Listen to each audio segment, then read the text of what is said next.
sociedade. Bem, diante dessa primeira exposição,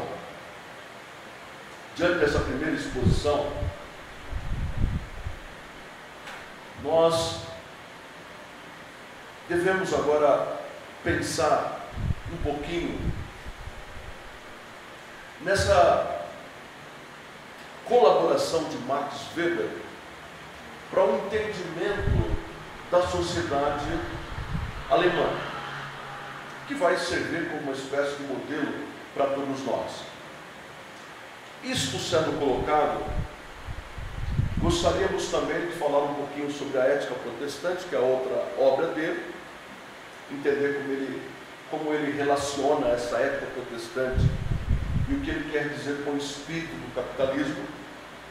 E por fim, analisarmos aqui a nossa sociedade, a sociedade brasileira, para tentarmos entender se há como aplicar elementos dessa sociologia, dessa economia weberiana ao nosso contexto e à nossa realidade. Muito bem, então vamos falar rapidamente dessa Alemanha unificada. Meus irmãos, essa Alemanha, então, ela se unifica no ano de 1871. Max Weber, ele é um pensador social, mas ele também é um filósofo. Max Weber, ele tem formação econômica, provavelmente ele se encaminhou também pela história, ele se encaminhou pela geografia, ele se encaminhou pela teologia. E um dos elementos muito importantes para Weber é a relação da economia e a sociedade. Ele precisa destacar bem isso. E diante dessas realidades todas, dentro da Alemanha, que estava iniciando, que estava começando o seu projeto de modernidade, vejam que essa Alemanha, meus irmãos, é a Alemanha da Primeira Guerra Mundial, de 1914, é também a Alemanha da Segunda Guerra Mundial, ali da década de 40, e é a Alemanha que foi drasticamente dividida pelas estruturas capitalistas e pela estrutura socialista. A Alemanha dividida, que vai derrubar o seu famoso Muro de Berlim e rapidamente vai se constituir na nação mais poderosa da Europa atualmente. Os irmãos podem perceber que quando há uma grande crise econômica no mundo, essa crise pode acontecer na Grécia, essa crise pode acontecer na Turquia, essa crise pode acontecer em Portugal, como já aconteceu na Irlanda, é quase que imediato ouvir atentamente o que a Alemanha tem a dizer sobre a crise.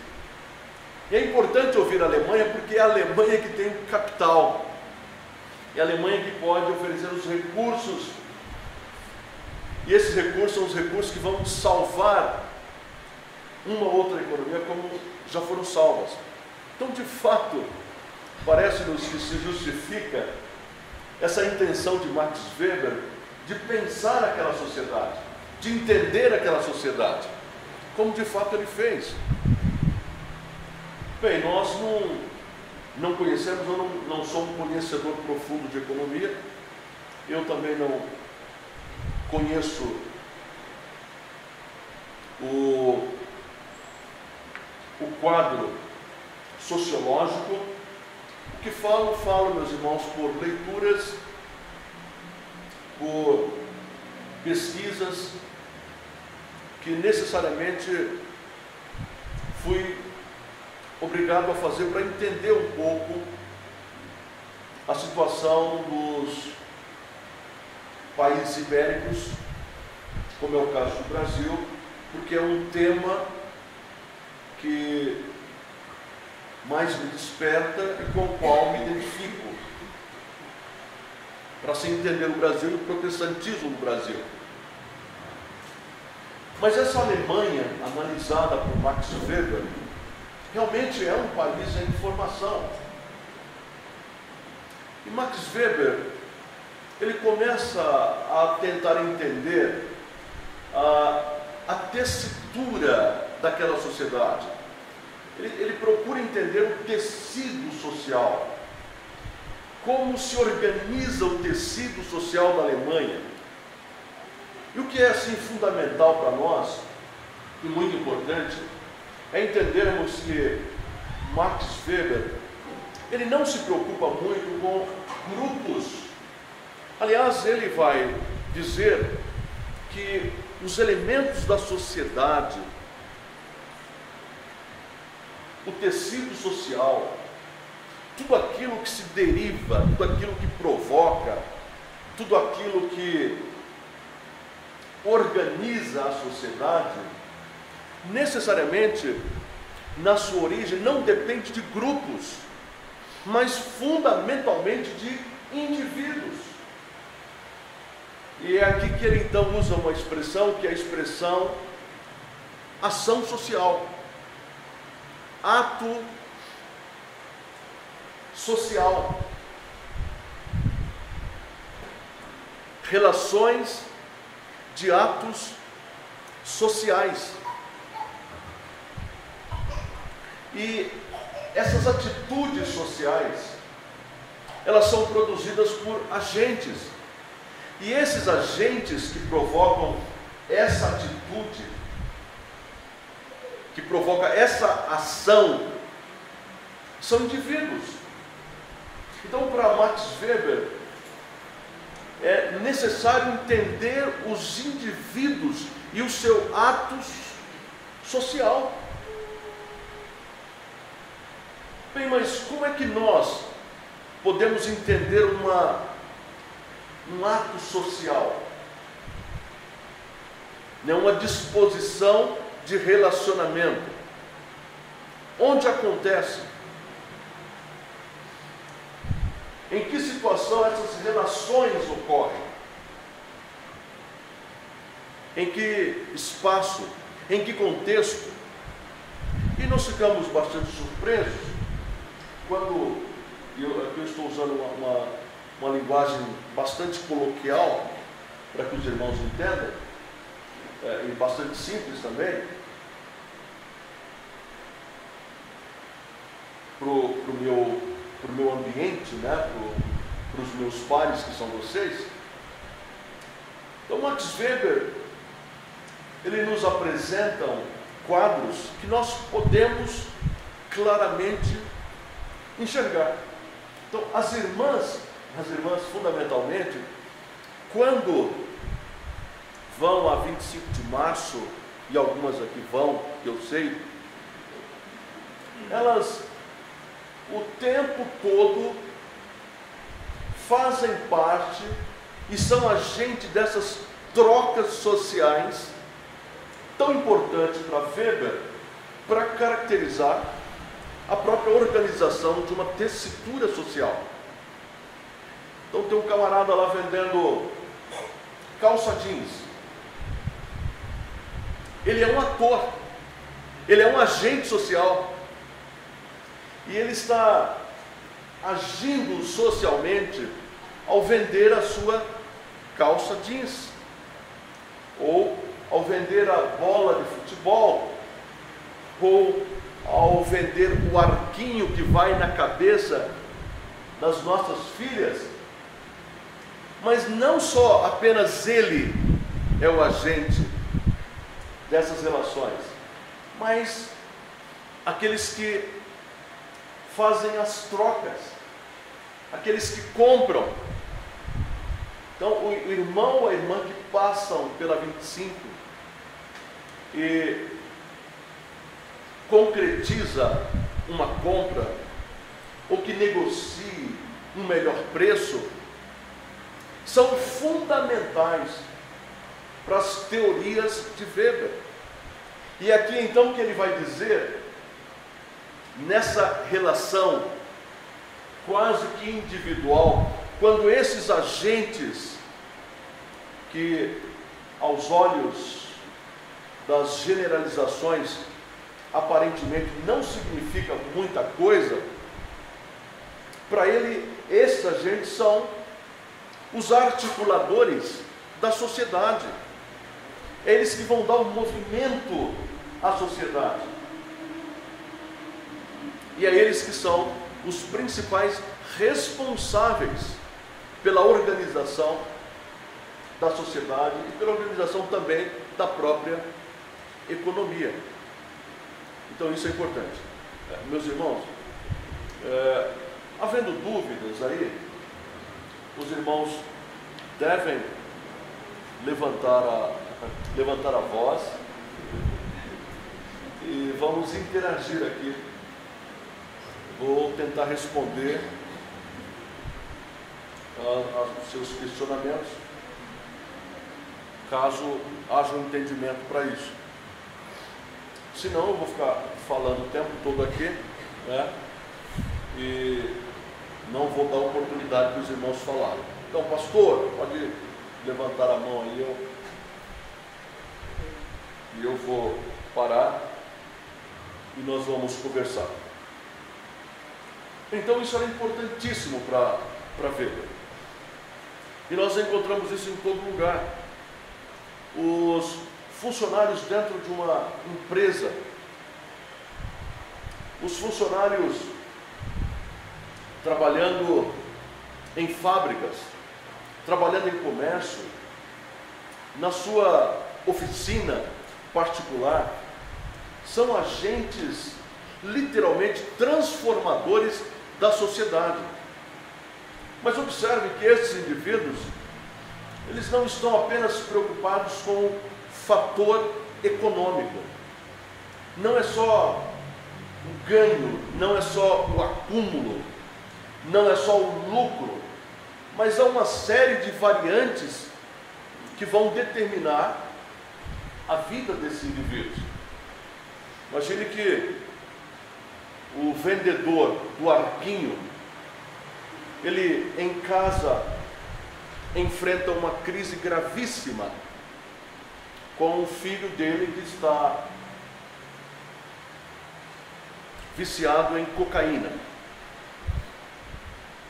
Se for uma pessoa realmente preocupada com o bem-estar da sua família, é evidente que esse ato, essa presença dele nesse ambiente de trocas de relações podem afetar drasticamente o seu humor e o seu comportamento. E ele pode não ter boas vendas ou não será capaz de construir bons relacionamentos diante desse acontecimento familiar, diante desse problema familiar. Então são N fatores que envolvem a vida do agente social.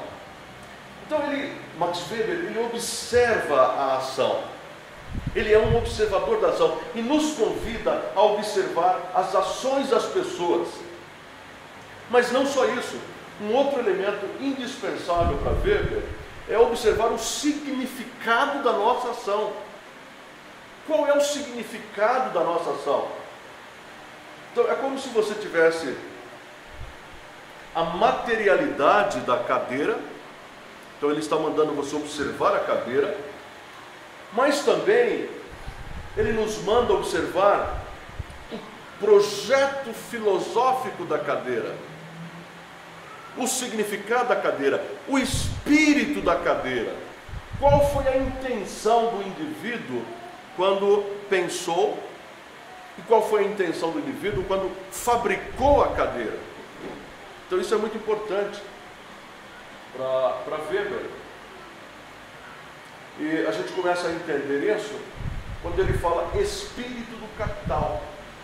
Ora, mas o capital é concreto, nós sabemos que o capital pode ser o dinheiro, pode ser outras transações, outras mercadorias, mas ele não está interessado apenas no capital, em falar do capital, ele está interessado no espírito do capital.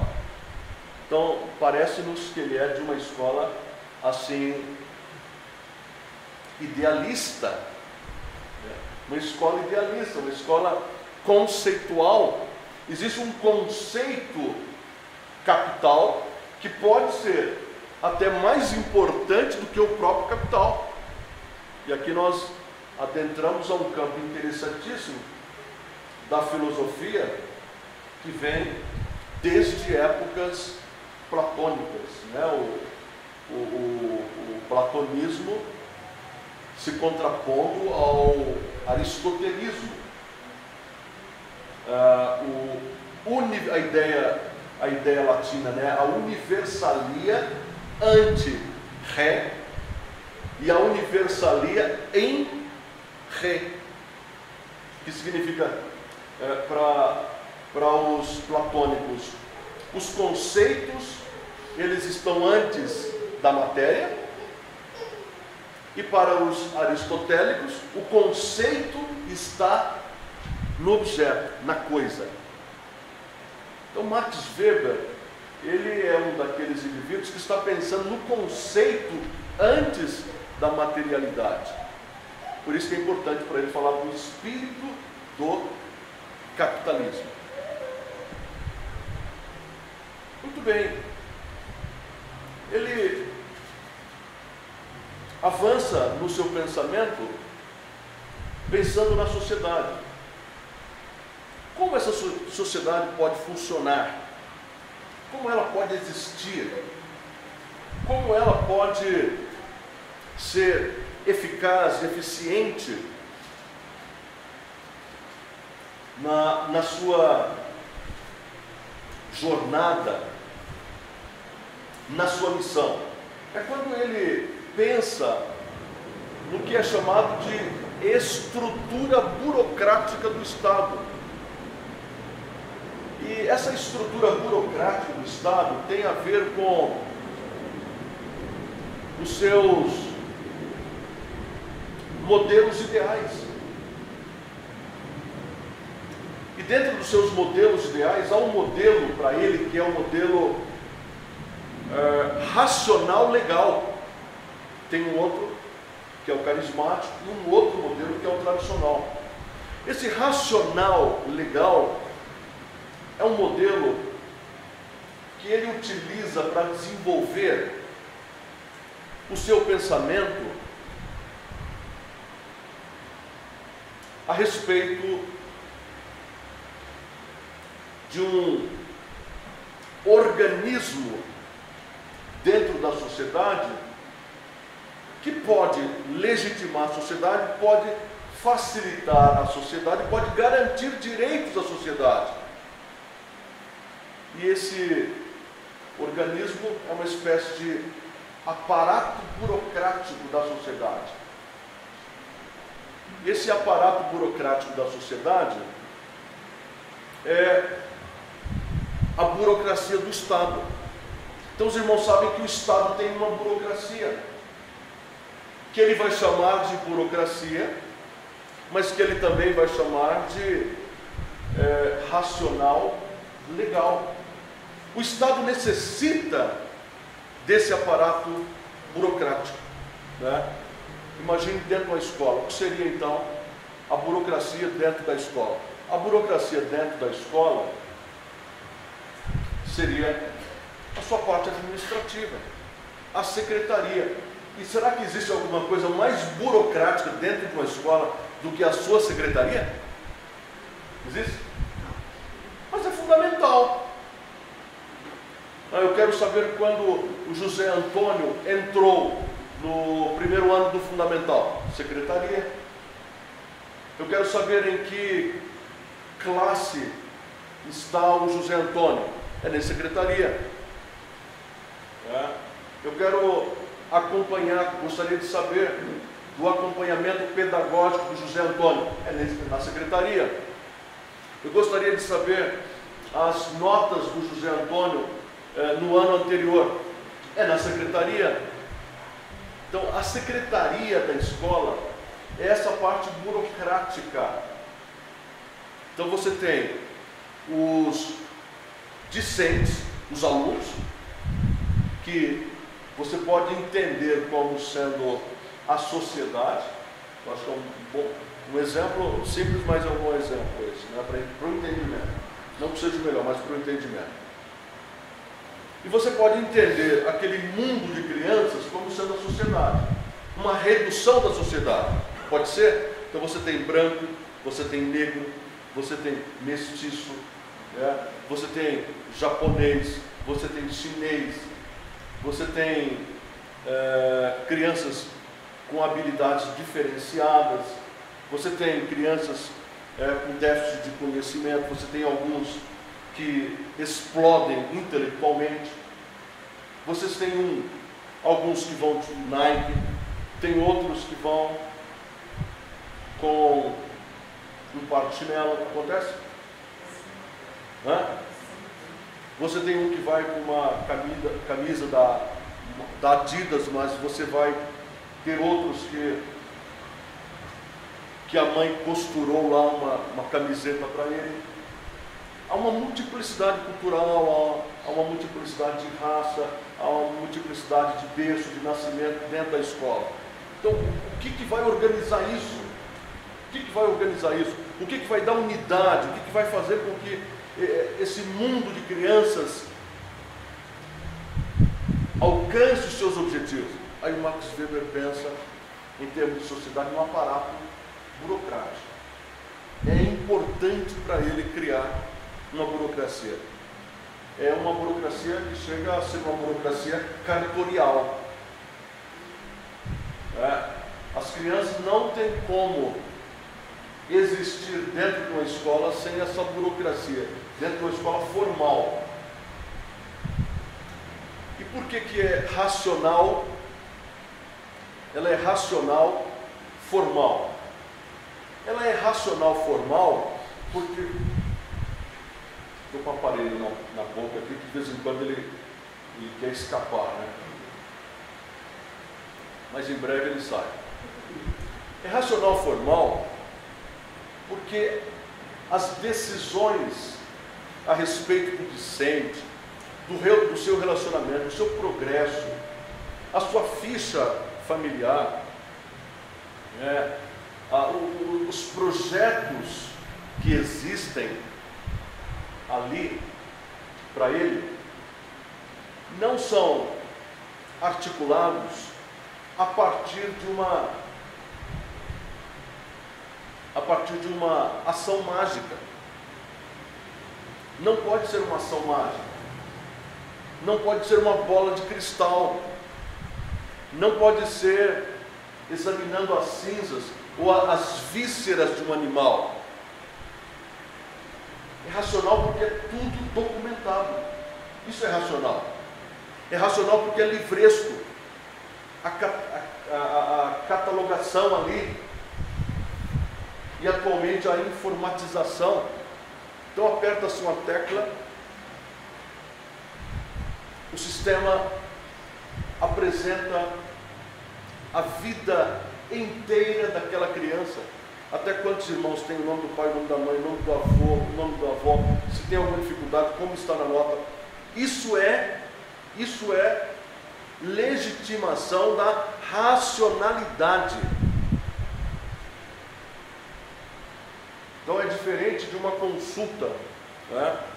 Como por exemplo, eu vou entrar em transe aqui para tentar averiguar o que passa com você ou qual será as decisões que nós vamos tomar a teu respeito. Então essa parte menos formal, menos burocrática, menos racional, era muito comum, por exemplo, numa sociedade de governo absolutista. O rei ele chegava e dizia o que iria acontecer, e o que iria acontecer estava respaldado pelos seus agentes, que são os seus conselheiros, e os conselheiros geralmente eram indivíduos alimentados ou pela inteligência, ou por alguma bruxa, ou por algum feiticeiro que lhe dava esse tipo de fogo para se mover dentro da sociedade. Então isso aconteceu muito, né? A famosa Casa da Dinda no Brasil, né? Que os camaradas eles consultavam lá espíritos para tomar decisões que tinham a ver com a minha vida e com a sua vida. Então isso não é um aparato burocrático racional, é o achismo, é o que eu penso, é o que eu entendo, é o que eu acho que será melhor para você. Isso não acontecia. Isso acontecia. E o Weber vai dizer que no Estado é fundamental essa burocracia. Bem, aí nós encontramos o Estado burocrático. Não encontramos? Câmara de Deputados, Câmara de Vereadores, os três poderes, cada poder absolutamente hierarquizado, organizado, as comissões, as leis, a Constituição, os ministérios, né, os cargos de ofício. Com a saída do PMDB agora do governo, mais de 600 cargos da burocracia foram exonerados. 600 cargos. A KGB, no seu momento áureo, quando dominava a União Soviética e o mundo, possuía mais de 700 mil funcionários, a KGB. Então isso é a parte burocrática. O Brasil aí tem os cartórios, né? Aí tem as empresas estatais, ou as empresas públicas. A nossa igreja, por exemplo, ela está mexendo numa construção aqui. Mas a nossa construção, ela depende de uma estrutura burocrático-legal. A construção, que é a famosa liberação do alvará, não é? O Hamilton sabe a dificuldade que é a burocracia. Nós falamos a burocracia que é para tirar o alvará. Isso é esse sistema burocrático. Terrível. Mas a nossa igreja, ela está legalizando a sua documentação. Precisamos registrar a nossa documentação. E aí o Hamilton e o Marcelo sabem da burocracia que é para registrar as nossas atas e os nossos estatutos dentro do cartório. Não é isso? Nós falamos burocracia? Falamos ou não falamos burocracia? Falamos burocracia. Então, meus irmãos, isso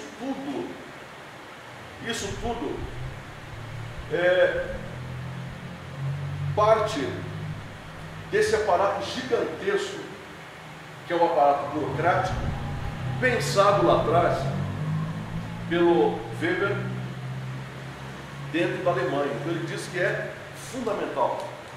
Aí ele fala da rotinização da burocracia. O burocrata, ele adora a rotina. Não adianta querer ser criativo com o burocrata. Já viram algum burocrata fora da rotina? Né? Ou que vai tentar resolver o seu problema fora da legalidade? Nem pode, né? Mas ele pode chegar na legalidade por um caminho mais curto, mas ele prefere o caminho mais... A rotinização é evidente dentro da burocracia. Você não encontra uma burocracia que não seja rotineira. É por isso então que, para Weber, é necessário o elemento político. O elemento político, ele tem que estar acima da estrutura burocrática. E esse elemento que está acima da estrutura burocrática, ele é o político. E o político, ele não se limita às rotinas, ele não se limita à burocracia.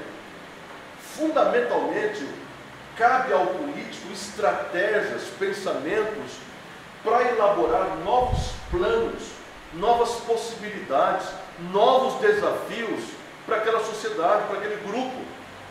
É aqui que entra o elemento político de uma burocracia como a que Max Weber está pensando. Tá? E dessa forma, se você tem uma política legitimamente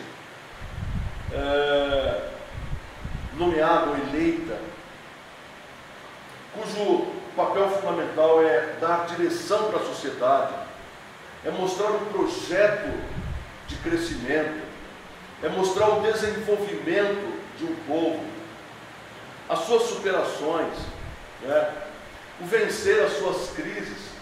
Ele está simplesmente cumprindo o seu papel enquanto político.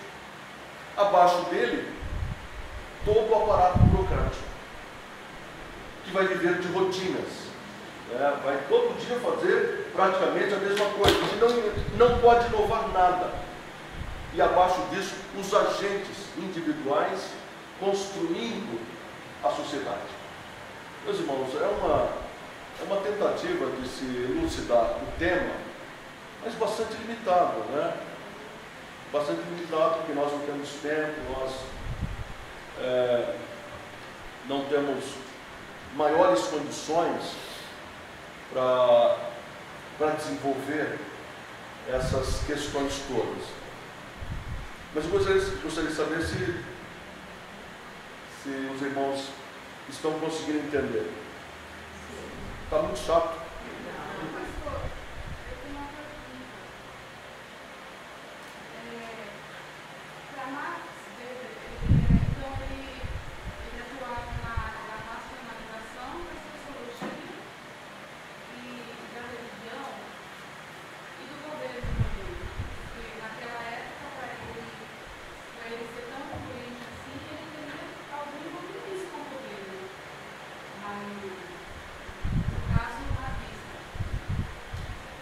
Caso,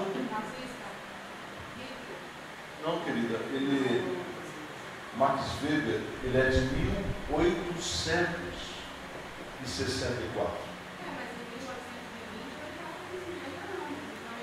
Ele morre em 1920. 45. 39 a 45. 918.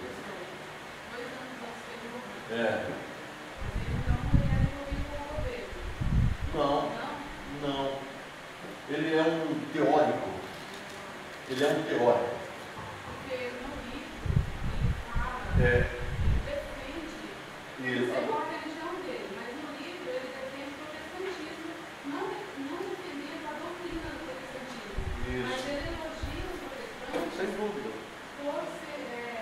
Ele fala assim que os protestantes eles se deram bem na vida, resumindo, se deram bem na vida porque eles não perdiam o tempo ficando só rezando, achando que com isso eles iam progredir. E os países que eram predominantemente católicos eram subdesenvolvidos porque